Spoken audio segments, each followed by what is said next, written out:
Bà lâuនេះYouTube តាំងពីវាអាប់ដេត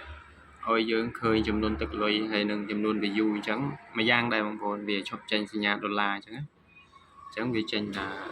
សញ្ញាដុល្លារវានៅអីចិត្តវីដេអូយើងនោះវិញហើយនឹងសញ្ញាផែនដីហើយនឹង view បងប្អូនហើយនឹងចំនួនទឹកលុយអញ្ចឹងយើងធ្វើអាប់ដេតឲ្យយើងឃើញអញ្ចឹងវាមួយយ៉ាងដែរដោយសារតែ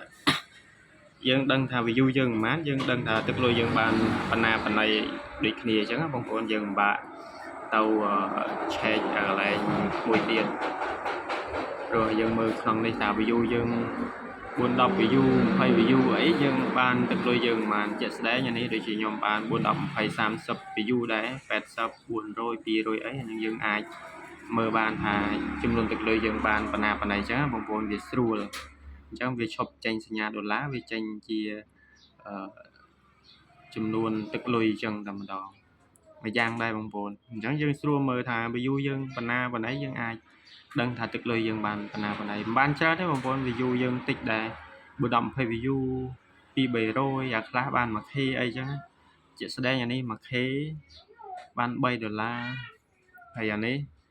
2k ចឹងយើងបាន$4 ចិត្ត$5ដែរ 2k បងប្អូនអញ្ចឹងខ្ញុំលើកទឹកចិត្តឲ្យបងប្អូនធ្វើវីដេអូ original ហើយធ្វើ build ទៅក្រៅប្រទេសយើងបានRPM ថ្លៃហើយ view យើងត្រឹមថា 1k view អីយើងបាន$2វាអាចបានច្រើនជាងនេះទៀតវាអាចលោតទៅដល់1k view បាន$3-4 $5អីដែរតាមពាណិជ្ជកម្មគេដែរអញ្ចឹងបងប្អូនបាទអានេះខ្ញុំអស់ច្រើនគឺ view ខ្ញុំ 1k អីបានត្រឹមតែ$3ទេអស់ហើយវាអត់បានច្រើននោះហើយអស់ច្រើន 1k view ខ្ញុំវាអត់បានច្រើនដល់100ឬក៏អស់អីបើមួយរយៈមុនបានតែឥឡូវគេធ្វើច្រើនហើយវាពិបាករក AI ចេញច្រើនពេកអញ្ចឹងបងប្អូនហើយជាក់ស្ដែងវីដេអូរបស់ខ្ញុំនេះខ្ញុំធ្វើ original បងប្អូនបាទខ្ញុំអត់ធ្វើកាប់ដាវទេបើកាប់ដាវវីដេអូមុនដាច់ហើយបងប្អូនបាទវាមិនទៀងទាត់ទេយើងរកបានតែចំណូលបានតែម្ដងគឺដាច់ទៅហើយអញ្ចឹងអានេះវាតតយើងអាចដល់ខែ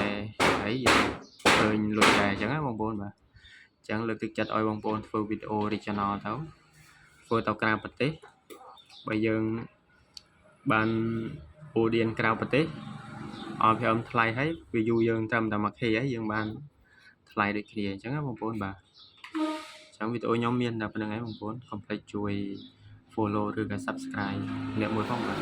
អរគុណ